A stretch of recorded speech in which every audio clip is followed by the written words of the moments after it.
Donc là, il faut arrêter le théâtre. Hollande ne dit pas juste qu'il a un désaccord avec LFI, il dit qu'au second tour, il n'y aura pas d'alliance. Et il ajoute même que pour empêcher l'extrême droite de gagner, LFI devrait s'écarter. Donc la solution, ce serait quoi? Faire disparaître la gauche qui dérange? Puis appeler ça la responsabilité? Non, ça s'appelle une purge politique.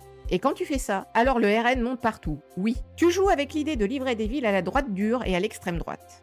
C'est fascinant. Donc, si je résume, désaccord égale trahison, débat égale sabotage, pluralisme égale alignement derrière LFI.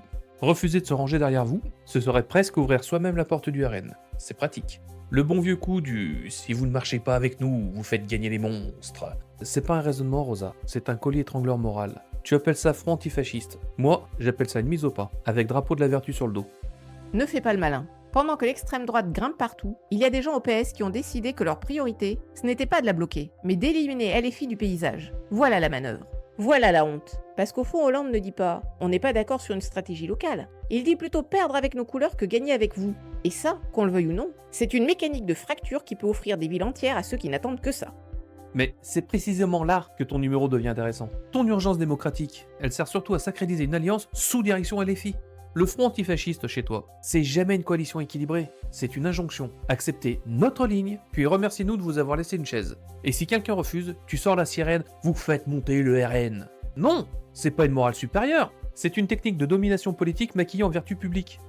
Mais bien sûr que la politique est un rapport de force. Le problème, c'est ce que tu en fais quand une menace plus grave avance. Et moi, je dis qu'il y a quelque chose de profondément irresponsable à préférer la petite propreté d'appareil à la construction d'un bloc capable de résister. Parce qu'à la fin, les conséquences ne tombent pas sur les états-majors, elles tombent sur les habitants. Un climat politique plus dur, un terrain encore plus favorable à l'extrême droite. Voilà le prix réel de vos élégances tactiques.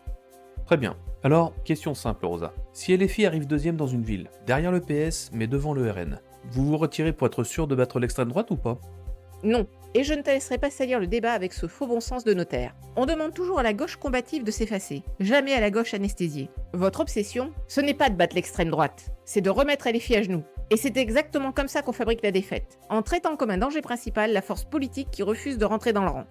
Merci. Donc, le principe est clair. L'unité est un devoir absolu, sauf quand elle coûte quelque chose à LFI. À partir de là, qu'on arrête la messe morale. Hollande défend son camp, toi aussi. La différence, c'est que toi tu mets des violons sur une lutte de pouvoir. Et il existe peut-être une explication beaucoup plus simple à la progression de l'extrême droite. Une partie du pays refuse votre vision, vos méthodes, et surtout, cette manière de traiter tout désaccord comme une souillure politique et morale. Non, ce qui vous dérange, c'est pas la méthode de LFI, c'est qu'elle oblige chacun à choisir. Combattre réellement l'extrême droite ou continuer vos petites purges internes en espérant que les électeurs ne verront pas qui a fracturé la gauche au moment décisif.